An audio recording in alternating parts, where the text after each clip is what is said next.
ઓમ શાંતિ. સૌને દિવાળીની ખૂબ ખૂબ શુભેચ્છા.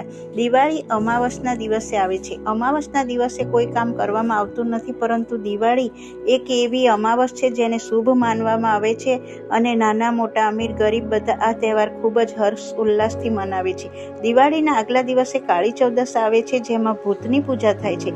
ગામનો ચોરો કે ચાર રસ્તા પર જઈને આ પૂજા કરવામાં આવે છે.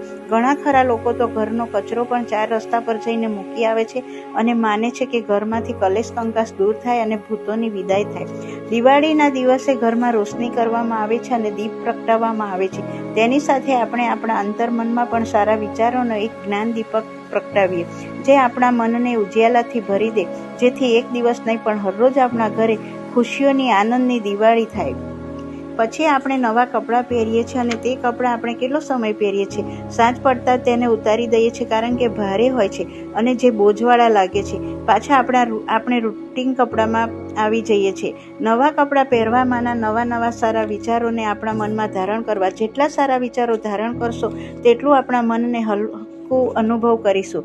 આપણા વિચાર જે છે તે આપણા મનના કપડાં છે અને જ્યારે બોલ જે છે તે મુખનું ઘરેણું છે. જેથી સંકલ્પ કરો કે આજે જે બોલીશું અને જેને પણ મળીશું તેને મીઠું બોલીશું.